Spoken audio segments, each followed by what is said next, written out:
So I'm Shira. I've been to the Israeli military for 13 years. I was a major. You can see that little leaf on my shoulder. That's a major's rank. So 13 years there. A couple of years ago, I decided to stop and think about what I want to do with my life when I grow up. And I decided to check out what's going on outside of the military. So I joined a cloud security company called Dome9, where I started doing detection of malicious or suspicious events in the public cloud. And we were acquired by Check Point a few months ago. So we're very, very excited. And other than that, I also volunteer in OWASP. I'm in the board of the Israeli chapter of OWASP. And actually, this Sunday starts the Global AppSec conference that we're hosting in Tel Aviv this year. So after I'm done here, I'll be quickly heading back to Israel to make sure everything is ready for our conference. And I also heard that Gothenburg has a new OWASP chapter.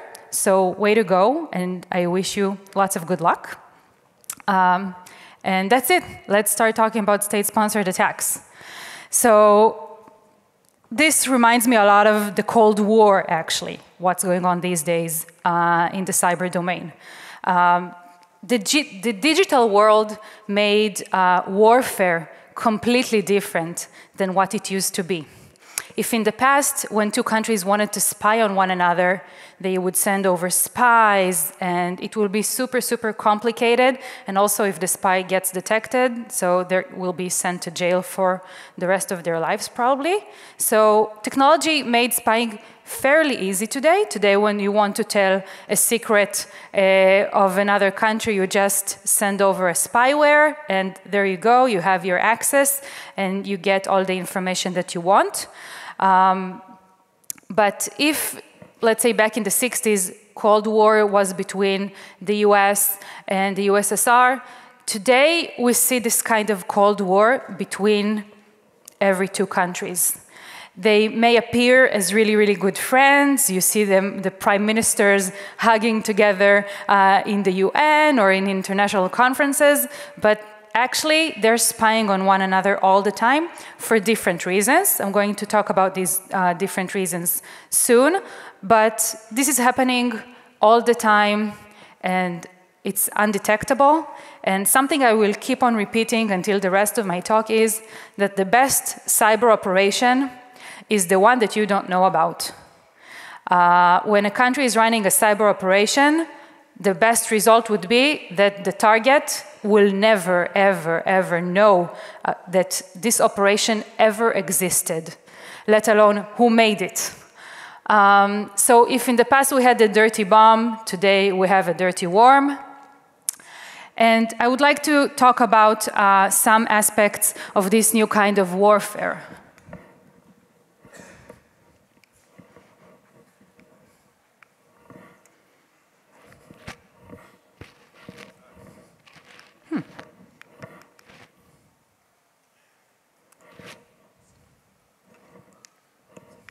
Can I have a little hand here, please? So I will just speak out of my memory until the slides come up. So the first challenge that we have today is the detection challenge. So if in traditional warfare, we have radar that can tell that an enemy's aircraft is coming your way, or we can actually see a sea vessel coming your way. In the cyber world, yeah, thanks. It's working now? The clicker's not working? Okay. So you can just stand here. No, go back, go back. Spoilers. Works. Thanks. But stay here. So if in the cyber world, in detection, we have a firewall or an antivirus, as I said before, yeah, these products are fine. But when a country wants to attack another country, these tools are meaningless because we have lots of other ways to bypass them. This is just nice to have when you're not security aware enough, like you're security well aware, like, okay. But we can definitely bypass these detection barriers, and they don't pose a big threat to countries. Damage and impact. So when we're talking about the old world, damage and impact could have been a big explosion. It was more of a kinetic damage. And in the cyber warfare, our damage might be something that will never actually happen. It can be just tapping and getting very high sensitive emails. So this is not a damage you can actually see. A damage can be mind manipulating and making people vote in a certain way. This is also not a kinetic damage. It's not an explosion. Another type of damage can be corruption of data. Again, not an explosion and something you can definitely deny that you ever did. Preparing and defense. It's really hard to defend yourself against a country that wants to attack you in the cyber domain. You can try really, really hard, but the best defense in this world is the offense. Because, as I said before, the firewalls and the antiviruses are not going to be good enough. So if you want to know if someone is going to attack you, the best thing to do would to hack them and to check out what their plans are. The psychological effect. Again, if in the past the effect was an explosion and everyone would freak out, but you know you have a military, so if one country attacks you, you know you can always attack back. When there is a cyber attack and you don't know who did it and you are not even sure it's a cyber attack, people are going to get scared. They no longer trust their government. They don't know what's going to happen tomorrow. Today, their bank account was deleted, or they have zero money there. What's going to happen tomorrow? Will I have electricity? Will I have internet? Will airplanes crash down? I don't know. People get really freaked out, and this is exactly what hackers want them to feel. They want them to feel afraid. Attribution. Always a challenge. Because you can always deny it. You can always IP spoof and say, and make sure it's going to look like it came from a whole different place. Fortunately, there are a lot of tools that are running out there on the internet, so you can use another country's tools and say that they did it, or you have no idea who did it, or just deny, or just ignore. So attribution is something that is fairly hard to do when talking about state-sponsored attacks. Now, I want you to try and change the perspective of your thoughts right now, because many of you probably had a chance to kind of get the feel from criminal hackers. Maybe some of you were hackers in the past. That's fine, I don't judge. And maybe some of you are defending against hackers, but you have the state of mind of a criminal hacker. And the state hacker has a completely different state of mind. And what I want to do today is kind of give you a different perspective. I want you to maybe put on a new black hoodie and imagine that you're a state-sponsored hacker just for today, and think about how you would do things differently the next time you want to hack somewhere or something. So this is what we're going to do today. Concentrate. What would be the goals of a criminal hacker? So first of all, we have the financial goals, or money or its equivalents, like data. Private data is an equivalent to money because you sell it. Money can also be, of course, cryptocurrency. We saw a lot of hacks on exchange markets and on banks because hackers just wanted money. So they just went to the source of the money, and again, they went to get data because they can impersonate someone else, they can hack into their bank account, they can sell their private data, they can extort Uber and make them look like it's a bug bounty. So data is great and it's definitely money equivalent. Another thing that criminal hacker sometimes wants to do is get awareness to some kind of idea. So they also, do DDoS attacks or defacements. Not really cool. But these are all, let's say, traditional criminal hacker kind of things and what they want to achieve. Now, the state-sponsored hackers usually want to achieve whole different things. First of all, is destruction and chaos. So we just talked about it. What they want to achieve is not more money. They want the citizens or the government of another company to feel very much afraid about something and to make them do whatever they want or not do something else, but they want fear. They also want to know your secrets for different kinds of reasons. Sometimes, two countries that are at peace with one another just want to understand how other countries think and what are their interests, so that if sometimes in the future we will have to negotiate some financial agreement or reach some kind of understanding, we will know how they think, we will know what the pain points are, and we will have a leverage in the negotiation. Another thing state hackers want to do is to deliver a message. Stay away. Don't do that. Don't meddle with us. This industry, we control it, so please stay away and do something else. So this is a way of delivering a message. Financial advantage. In financial advantage, I'm talking about breaking into private companies or governmental companies and getting their IP because you want to manufacture the same product but more cheaply, or to take over that technology and manufacture something for yourself. For example, Israel has a recipe for cherry tomatoes, the tiny little sweet tomatoes. We have an agriculture research kind of university thingy, and the Chinese just hacked there and got the secret recipe as to how to grow these little really sweet tomatoes, and now they're growing them themselves. So just an example. And an Easter egg.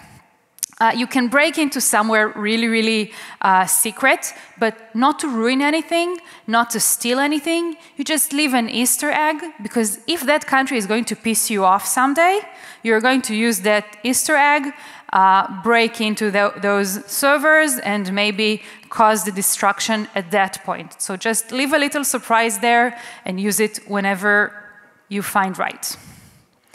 So we talked about a detectable impact and an impact that might never get detected. The Easter egg might never explode. Now, let's talk about tools and resources that criminal hackers has versus the state-sponsored hackers. Now, I have to say that sometimes there is a very, very thin line between the two. Sometimes the line doesn't even exist. And the best example for that would be hacking in Russia. Because the Russian authorities tell hackers, unofficially of course, you can do whatever you want as long as you're not hurting Russian citizens. So hackers go ahead and find 0 days and write exploits and Trojans and have botnets, and they do whatever they want. But then sometime a Russian governmental can knock on your door and say, hi, we know what you're doing, it's okay. We just want you to take this little piece of code and put it in your malware if you want your head to remain attached to your body. And that's it, and then everyone is happy. The hacker keeps on, doing their ransomware thing, getting money. And Russian government now has access to infrastructure, to malware they can use, and then of course deny that they ever did it because it's just criminals and not state-sponsored hackers. So there is a very, very thin line, and very often countries use criminal hackers for their own purposes. But let's talk about the resources. So the criminal hackers have a lot of, open source tools and tools that were used in the past. And surprisingly enough, it's still working. It's still working because people make mistakes and they don't patch. And we rely on that. We rely on people not being security aware enough. There are the known exploits that are not patched.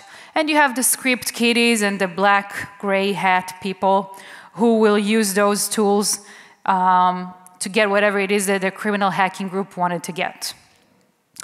On the other hand, we have the state-sponsored hackers, and they have completely different resources.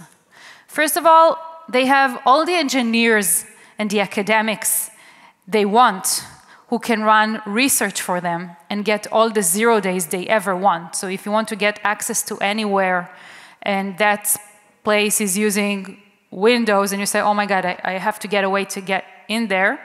So you just tell your engineers you have to get in there and they will have to dig in and find a 0 day for you to use. You have limitless access to technology if it's in the academia. And sometimes companies are helping their governments to get access. In the past, it was said that there are backdoors in Cisco equipment for the US government. I don't know if this is true, but some people say it's true. Financial resources. Unlike the criminal hacker that have to be cost effective, the countries can give endless resources, financial resources. Oh, you need a new computer? Here's 10 computers. Oh, you need access to, I don't know, you need really, really strong AWS resources? Here, do whatever you want. So the criminal hackers can't get everything they want. And we're going to talk about hardware hacking soon. Hardware hacking is way more expensive than software hacking. And yeah, you can do that also if you want. International support. Countries help one another to hack. How? Because maybe I have a 0 day that you need to get somewhere else that you want. So they definitely help one another. They sometimes give the intelligence the other country needs to complete their operation. And there's usually, a give and take kind of thing. You owe me, I owe you, and we'll make it happen. So it's okay, and countries help one another all the time, and it's kind of a power multiplier. Methods of attacking. So if the criminal hackers are kind of spraying their malware or their phishing campaigns around, distributing and trying to be as efficient as possible, the countries work completely differently.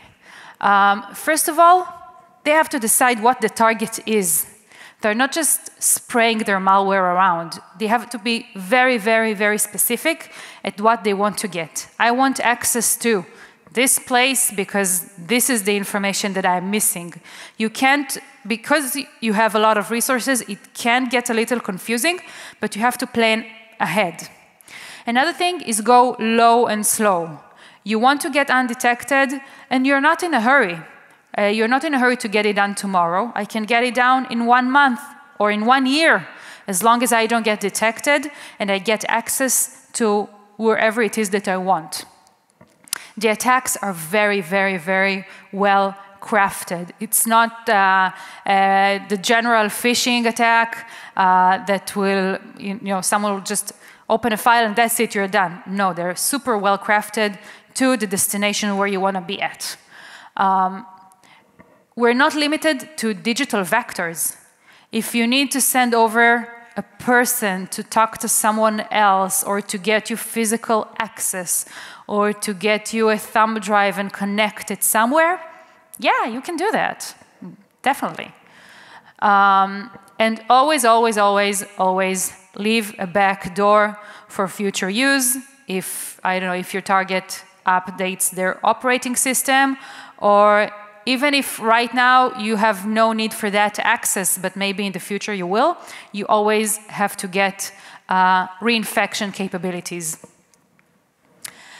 And I'm sure you're probably well aware of all of these countries and many other countries that are super active in the cyber domain. I've mentioned the Russians before. The Russians are meddling pretty much everywhere. We talked about the thin line between the criminal hackers and the state-sponsored hackers. And another interesting thing in Russia is the healthy competition between their intelligence agencies. So we mainly see the FSB and the GRU kind of competing one another. So when Putin decides he wants to get certain information, we see both of these agencies running around and trying to infect that destination. And at the end of the day, you might see malwares from the FSB and the GRU living together on the same computer, which can interfere one another. The Chinese, which I also mentioned before, are very, very, very active in the financial espionage. And for that, they build a lot of cheap hacking tools because they're not afraid if one of these tools gets detected, they're just going to throw it away and use another one of the tools that they're making, so they don't care if it gets detected. It's very, very cheap for them, and like other countries, they do whatever they want, and they're not really ashamed of that. So we talked about different perspective between the criminal hacker and the state-sponsored hacker, and how each one of them works. So now I want all of you to close your eyes and think, if you had all the resources in the world, all the money, all the engineers, access to everywhere you want, and you had to craft the best hack that will get you access to all the information you could ever dream of and go undetected, how would you do it? Just think about it for a minute. And I have one possible answer for you. Someone did such an amazing work for us. It is the best supply chain attack vector that I know of. Maybe there are others that I don't know about. But I'm talking about the chips in the Chinese hardware. Now, I know what you're going to tell me. Are you serious? This was published in Bloomberg. This is not exactly, the best intelligence source in the world. And you're right. It's not. It's just a newspaper. And I always ask myself, what is the interest behind publishing such a thing? So Bloomberg belongs to Michael Bloomberg, and maybe he hates Trump, so maybe he wanted to embarrass him. I don't know. There can be so much different interests behind publishing such an article. But having said that, a lot of other weird stuff had happened around the publishing of this article back in 2018. And another thing I have to share with you is, if we talked before about the problem of attribution of attacks, very often countries don't even want to publicly blame someone else for what happened, for different reasons. First of all, sometimes they don't want to let the hackers know that we know that they know, that we know that they know, so they're not doing anything about it. Another thing is that, again, for political reasons, sometimes countries don't want to blame one another in public. So what do? They use the media, and they give a journalist information, go and investigate this, and then they published an article that the source for the article was actually a little piece of real intelligence information from the government. So these things happen all the time, and this is why when I read the paper, I always ask myself, what was the interest behind this kind of article? And I'm not sure what was the interest behind this article specifically, but what I do know is that 28 very, very big American companies were using the motherboards that the company involved, which I will elaborate about in a minute, was manufacturing, including Apple, including Amazon, AWS, and a lot of other companies. And at the beginning, all the companies obviously denied, because what else are they going to do? Are they going to admit and then, I don't know, pay huge GDPR fines or other fines to their users? Of course, they're not going to admit that this happened. But in American culture, it's very, very popular to sue one another all the time. And in this case, these big companies did not sue Bloomberg for this publication. So I asked myself, why didn't they sue? But what exactly happened here?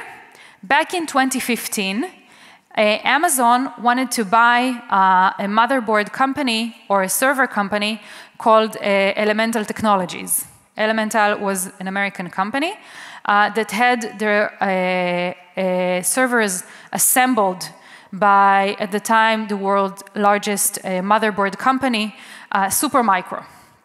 Supermicro was manufacturing their motherboards like many other companies in China. And as a part of the due diligence, AWS sent some of the servers to be checked with a third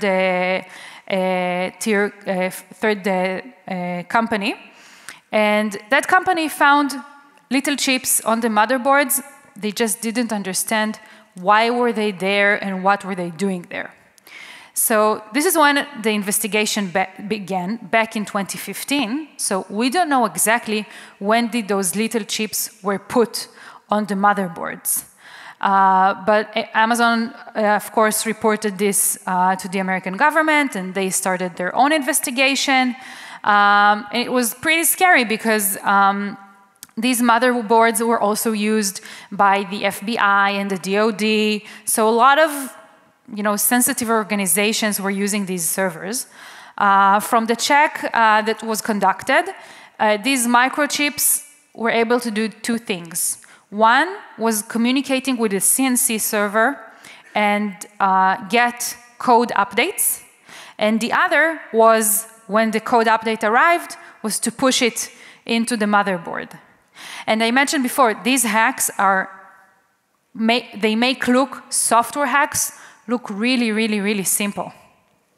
Because I don't know when was the last time that you designed a new chip. It takes a lot of time. It takes a lot of money. You have to make it super tiny so it will go undetected. And it's not only one chip. Several different chips were found according to the different motherboards. So every motherboard had its own spying chip, a unique chip on it. So it's actually developing different kinds of chips. So this attack was very, very, very complicated R&D-wise. And how exactly did it happen? So the Chinese had to create those chips and build them, plant them in the motherboards, ship the motherboards and make sure they're installed in the interesting place where you want to be at, have connection with CNC servers, and get back all the information that you want. And I'm not even talking about the crazy scenario where you manipulate with the information. I'm just talking about getting the information that you want from the chip. I recently met the hardware hacker that was interviewed in the Bloomberg article, and he said that, yes, it's also possible to manipulate with the data, not only get it. And another very, very interesting thing that happened here is the intelligence work that was done by the Chinese. Because we started to talk about Elemental, which was, where it all began. Elemental had their servers brought together by Supermicro, which manufactures their motherboards in Taiwan and China. And in China, they have 4 subcontractors. So you need to get to the subcontractors. And according to some reports, the factory's managers had people approach to them. Sometimes they said that they're from Supermicro, and sometimes they just said that they're, government officials. And they offered a bribe to change the design of the chip. And if the factory manager refused, they just threatened they would close the factory and this is how they managed to get in. They had to do some serious intelligence work to find the relevant factories where the relevant motherboards are being manufactured, where these specific motherboards will get to the interesting companies that the Chinese wanted to get access to. So this was a lot of intelligence work on top of the R&D work. So bottom line, very, very, very beautiful hardware hack.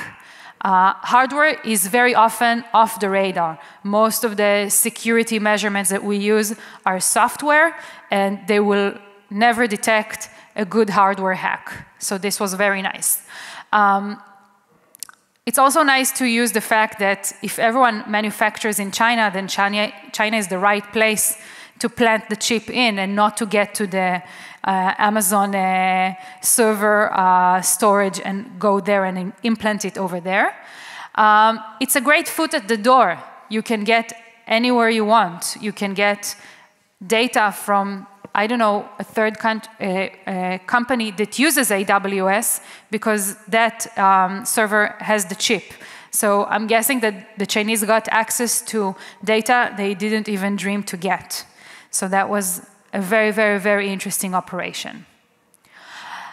Now, the great thing is that this specific slide I prepared a couple of months ago, and the reality kind of writes my slide for me, okay? Because I used to talk about the fact that back in 2015, when this article was published, when the article was published in 2018, but it was said that the chips were found in 2015. In 2015, President Obama, signed an agreement with the Chinese president to not do financial espionage on one another in the cyber domain. And the Chinese agreed to sign this. Why would they agree to do this? They're always doing this financial espionage in the US. Maybe one of the reasons they agreed was because they knew they have an alternative method the Americans are not going to get.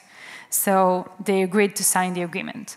And then, I can talk about how the Americans are not recommending to use Huawei, but fortunately enough, we have some news about this from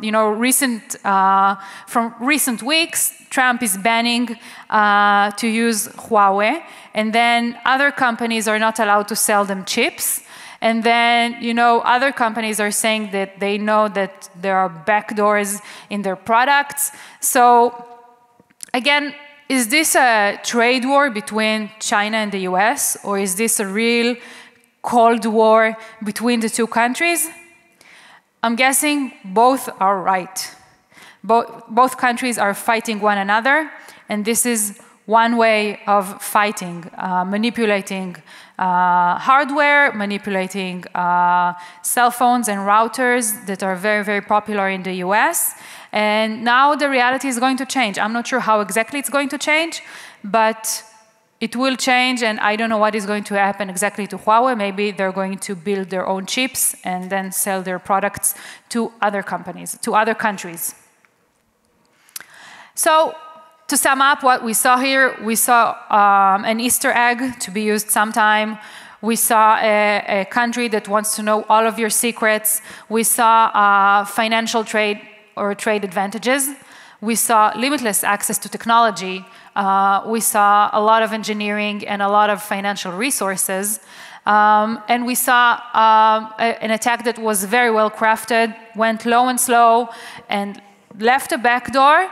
And I'm not sure they did not use humans behind it. Why are you here? Just checking. Okay. Am I running out of time? No, go ahead. Okay, thanks. Moving on to another incident. Who turned out the lights? This is the first power outage caused by cyber attack, again, that we know of. It happened in Ukraine, allegedly by Russia. I don't know a lot about Russian and Ukrainian politics. I just know that it looks like Ukraine is the playground of Russia for cyber tools. I don't know exactly why. I understand they have their issues, and I don't judge. But yeah, electricity in Ukraine. One day, December 2015, December 23rd, 5 p.m., people are going back home, and about 250,000 people had no electricity for 3 to 6 hours. How did that exactly happen? Well, that area has 3 different electricity companies that have 3 different distribution stations, and they each have their own substations. So we're talking about a few dozens of substations that are all of a sudden not working. This is not just script kiddies' work, because to make an electricity grid to stop working, you need some serious work around it. You need a hacker that actually knows their way around.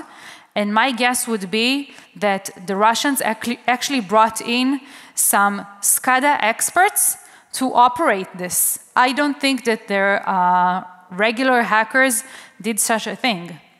And another thing is that I don't believe in luck. I don't think that this well-orchestrated attack could have happened randomly. So you needed a bunch of people to orchestrate it very, very, very well to make sure that the power outage happens together at the same time for all stations. So again, this is not a criminal hacker's work. This is a country's very, very, very serious work around ICS and around SCADA. And how such a thing could have happened? I'm going to talk about what happened on the way to the target and what happened at the target. So the way to the target, you probably heard about these attack vectors before. It starts with a spear phishing, and then you find your way around, and you get your credentials, and you're very, very happy. But in this case, where again we saw spear phishing with office documents with macro files. This is, again, something that we know of. People use it all the time. But in this case, the research actually showed that the infected payload was sent by legitimate users who actually intended to send those files. These were not malicious people who sent the files. So the Russians actually got to the computers of the senders and infected their files. And then the files were sent, and the senders had no idea they're sending payload to their friends in the electricity company. People in the electricity company open the files, get infected with black energy and other Russian tools. The Russians are wandering around harvesting credentials. Great work. This is what I would do as well if I had to, harvesting the credentials. But then you have to hop from the management network to the SCADA network. And it's very, very important to do network segmentations like the Ukrainians did. But the Ukrainians enabled connection with RDP and did not require MFA. So if you have the credentials, you can just hop to the next network. It's not that hard. So here we are, and now the Russians have access to the SCADA network. And what did they do when they got to the target? So first of all, they wanted to get the power down. So they did their research, and they understood how this power grid operates. And they understood that in order to cause the power outage, they have to open the breakers of the electricity grid. And this is exactly what they did. And they wanted to make a little more chaos and a little more of a hard time to the IT engineers to restore the electricity. So the next thing they did was to delete the firmware and to install their own firmware on the computers so that, again, the engineers will not be able to connect remotely and modify the computers back. They also installed the kill disk that actually deletes reboot files. And then again, the engineers couldn't restore their grip on the endpoint computers. So a lot of chaos, and now to restore electricity, you have to send engineers to each and every station. And if that wasn't enough, we saw a little bonus hack. The Russians did not settle for what they did, and they also did a DDoS attack on the phone operators of the electricity companies. And when the angry customers called and asked, hey, why is the power down? No one answered them because there were a lot of fake calls calling into those operators. So this was what the Russians did to the Ukraine, and such a hack, to me, could mean two things. One is to deliver a message to the Ukrainians telling them, listen, we're the boss here, okay? Because we know that they've had their problems before with Crimea and other things that they have issues about. So this is their way of telling we're the sheriff in town, or delivering a message to other countries telling them, did you see what happened in Ukraine? If you don't want this to happen to you, you'd better behave. Another kind of message. I have a short video here that I don't want to show you because this is not my computer, and I'm afraid that if I will show it, I will not be able to get back to the presentation. But this is a video from YouTube, and you can watch it yourselves. This is a video that one of the Ukrainian engineers in the electricity grid, he opened their phone and just showing how he's not touching the computer, but you can see the mouse cursor moving around and actually doing the process it takes in order to stop the breakers and to stop the electricity from running properly. And he's just saying, hey, are you seeing this is, I'm not moving the mouse, it's moving all by itself. So it's really funny to see, and you can watch it yourselves later. So another great applause for the Russians for a beautiful, beautiful attack. It was super well synchronized, and I think that this is, except for the technology challenge, this is a serious management challenge. I don't know how many people do you manage in your work, but managing such an operation is a work of art. You need to understand the target. The Russians did a very good job understanding how to send a good phishing and also how to operate the ICS. And as I said before, I'm sure they brought their experts to do that. And last thing is the after effects. And a great example for the after effects is, again, from a couple of months ago. If you remember, in Venezuela, they're under crisis right now. And at some point, they had problem with their electricity. And they blamed America for that. Now, did the Americans actually manipulated with electricity in Venezuela? I don't know. But even the fact that such a question is asked means that the Russian got a psychological effect on us. Now, when we don't have electricity, when our phones are down, when there is a problem with traffic lights, I always ask myself, is this really just a little technical problem, or is someone delivering us a message? I always ask myself such questions, and this was from my way to one of the talks. I stopped in a lounge, and what do I see?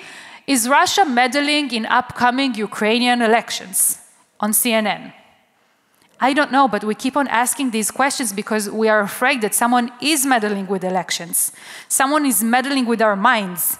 And we are afraid that what we think is our free choice is not really our free choice, and someone actually walked us into doing something we maybe didn't intend to. Now, before I finish, when I deliver this talk, people always tell me, you're from Israel, why aren't you talking about Israel? And before you ask me that, here is my comment to you on that. First of all, Israel is one of the leaders in cyber warfare. Yes, it is true. But I also think it's not super interesting because Israel is involved in cyber in the Middle East. And most people don't really care about the Middle East. It doesn't have such a big effect like the election in the US. It has a lot more effect to our day-to-day life where we have to fight terror. I do think that we are being as responsible as possible and try to help other countries to prevent terror attacks as we did in the past. If you're more interested to hear about life at 8200, which is the Israeli cybersecurity unit, you're welcome to hear the podcast of Darknet Diaries, where I talked quite a lot about my life at the unit and how young men and women get accepted there, what kind of work do we do, and the great feeling at the age of 18 that you're actually saving life from behind a computer.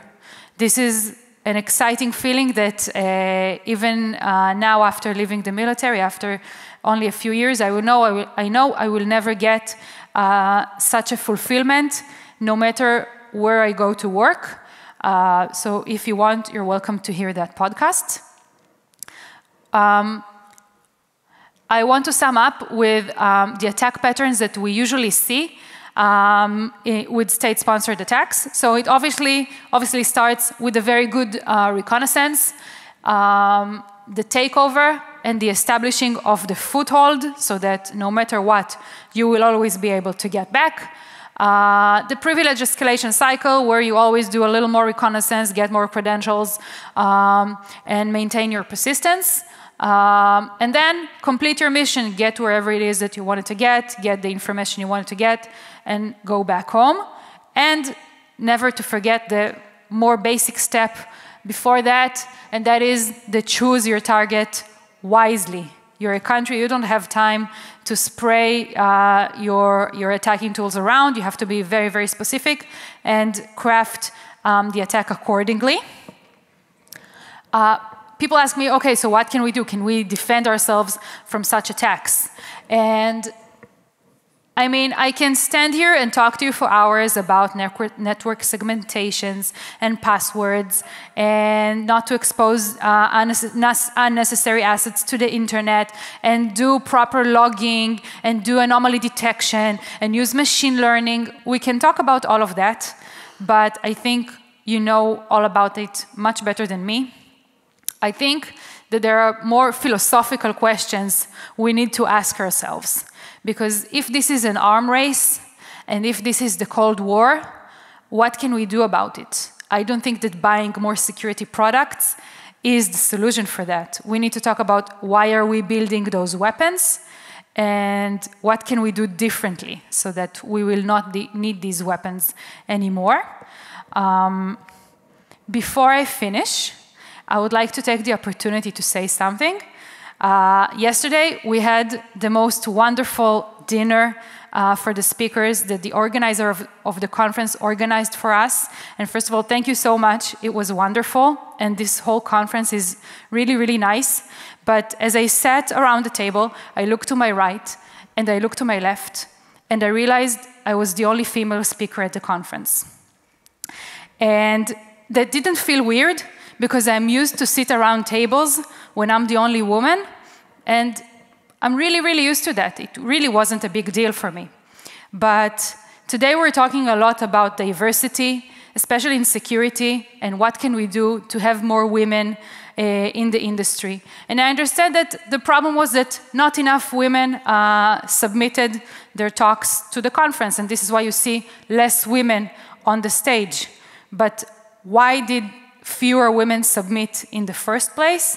Well, doesn't matter why. I invite all of you to encourage your male and female colleagues when you go back to your office to submit something, to write a blog about something, about a nice project that they did.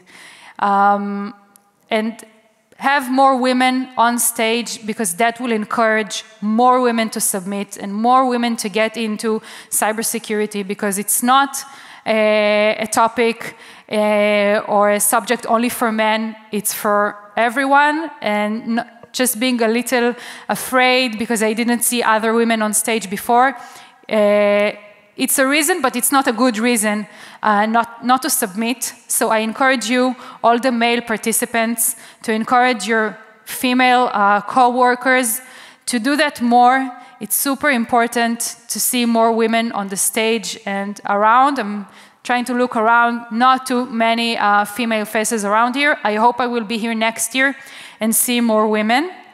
Thank you so much.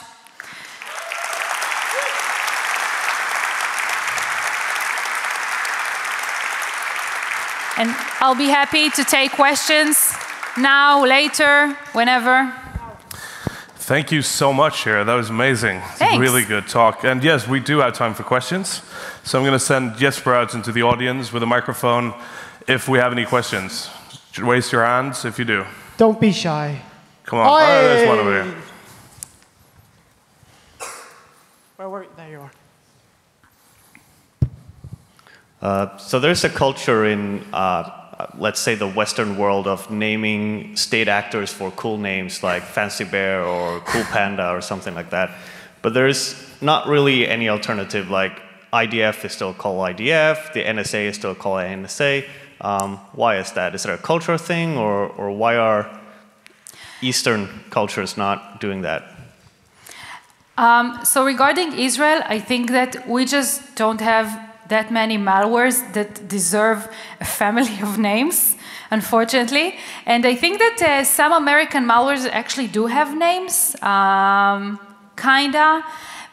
I think that the thing is not the names or the culture. I think that some countries like Israel and the US and the UK and France, they're not that brutal in the cyber arena.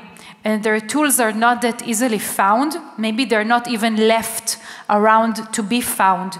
Whereas other countries like North Korea, like China, like Russia, they play around more loudly. So this is why they have a lot of tools out there. They have to use a lot of tools because otherwise they will get detected. The antivirus will sign on them and that's it. So they need a lot of variants and they get named. Have another one?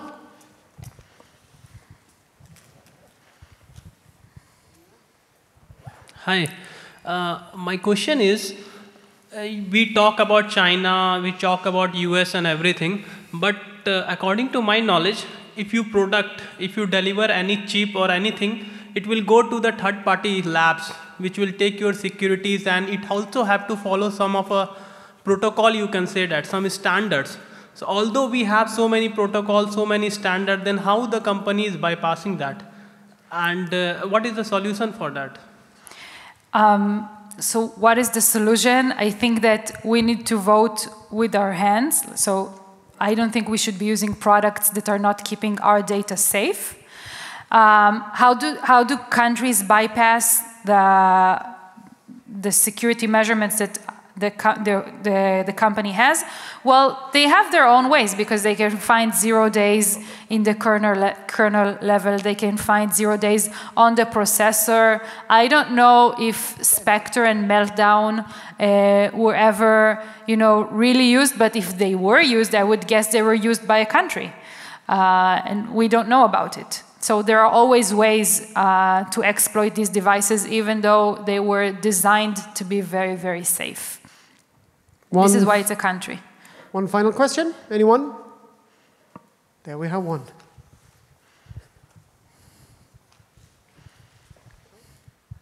I have a question regarding cyber warfare. What do you think the IDF attack on the Hamas headquarters, or what it was, means for cyber warfare, and what's changed by that? So I'm no longer in the military for a couple of years now, so this is strictly my own opinion. I didn't really understand why would they attack the Hamas headquarters, because if I were Hamas, I would definitely have backup for everything. This is the digital world. The physics doesn't matter anymore. So I'm only thinking that maybe they did not have backups, and maybe now they're having a hard time to hack or to manipulate with Israeli internet. Good. Thank you so much. Thank you for having me. Thanks. That was great.